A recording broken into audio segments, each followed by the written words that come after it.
Dans une interview accordée à Radio Top Congo le mardi 6 août 2024 à Bruxelles où il était en séjour médical, le président congolais Félix Tshisekedi a accusé son prédécesseur Joseph Kabila de formater une insurrection. Il a explicitement lié Joseph Kabila à l'Alliance Fleuve Congo AFC, un mouvement politico-militaire qui inclut le groupe rebelle M23.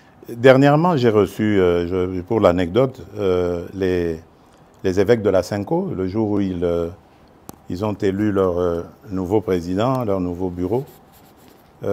Et dans nos discussions, je ne vais pas les dévoiler ici, mais il y a eu une demande allant dans ce sens.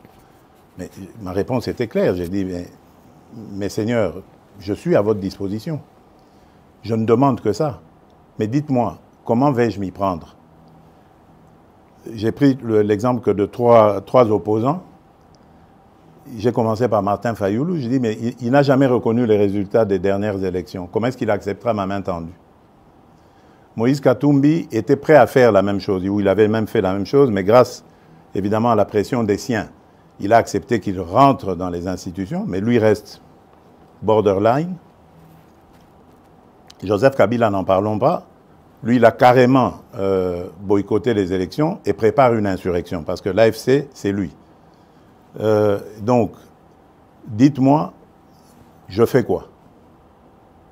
Je n'avais pas eu de réponse. Ces accusations ne sont pas totalement nouvelles. Des proches du pouvoir, notamment Augustin Kabouya, chef du parti présidentiel, avaient déjà lié Joseph Kabila à l'AFC en avril dernier. Mais c'est la première fois que Félix Tshisekedi lui-même établit ce lien publiquement. Pour Barbara Nzembi, porte-parole de Joseph Kabila, Félix Tshisekedi est dans la distraction. Durant tout son mandat, le président Tshisekedi a excellé dans l'art d'accuser les autres. Il fait preuve jusque-là d'un grand déficit de sentiment de redevabilité envers le peuple congolais.